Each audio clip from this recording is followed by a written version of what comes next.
He didn't even bother using my name. No hello, no small talk, just a message that sounded like a business memo. The property taxes are due. That was my father's way of reminding me of my place, not as his son, but as his financier. I stared at the text for a full minute before locking my phone and leaning back in my chair. He didn't realize that silence had become my sharpest weapon. For most of my life, I believed I was his pride. I worked hard, stayed quiet, and carried the weight whenever he couldn't. My sister, Emily, was a golden one, charming, reckless, always broke. But I didn't resent her. She was the baby. I was a reliable one. When Mom died, Dad leaned on me for everything. The funeral, the bills, the paperwork. Emily cried through the service, but I was the one who signed the documents and paid the costs. Afterward, he hugged me, tears in his eyes. "You've always been my rock, son," he said, and I believed him. The first crack showed up quietly. Small remarks from my accountant, mentions of a trust fund under Dad's name that didn't include me. I brushed it off at first.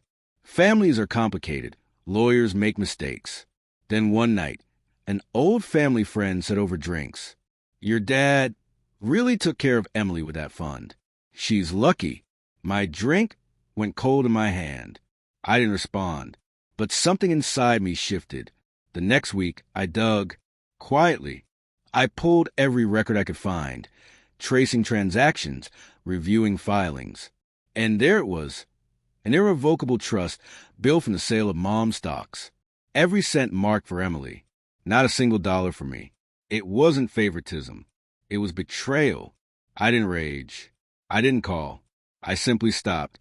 Stopped sending money for the vacation house in Maine, the one under his name, but paid from my account.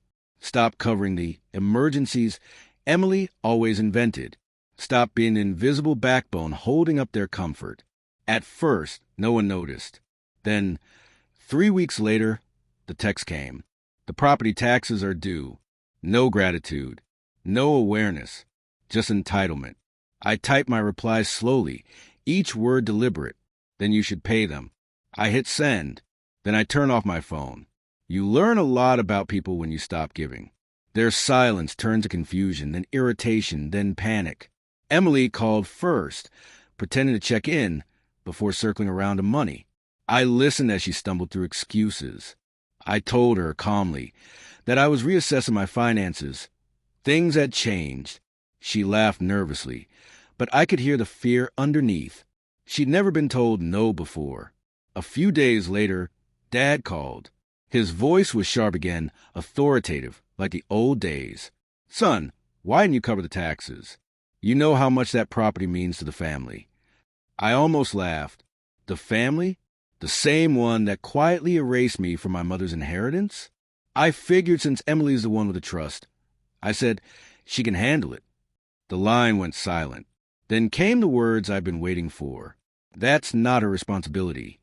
"It's not mine either," I said, and hung up. That night, I transferred the utilities for the main house out of my name, canceled the maintenance contracts, let the unpaid taxes pile up until the county issued a notice. That house, once their symbol of pride, slid toward foreclosure. They begged. They accused. They yelled. I stayed calm.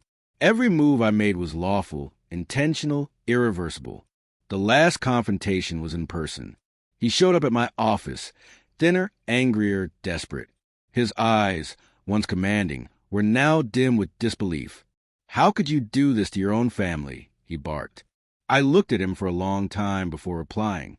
"You taught me to handle what's mine and let others handle what's theirs." He flinched, but I wasn't done. "You made sure Emily would never worry about money again. You made sure I'd always have to take care of myself." So I did. The silence that followed was heavier than shouting. He looked at me like he was seeing himself reflected back. The same control, the same coldness, just aimed at him this time. The property was eventually sold by the county. The trust stayed untouched. Emily's golden cage. Dad stopped calling. Emily sent a few angry messages. I never answered. For the first time in years, I slept without feeling owned. I wasn't their provider anymore. I wasn't the invisible son. I was free.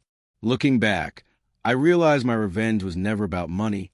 It was about silence, about letting them feel the absence of what they'd always taken for granted. Some people learn through words. Others only learn when the world stops orbiting around them. So when Dad finally sent his last message, "You've changed," I replied with the truth. "No, you just stopped benefiting." And that was the end.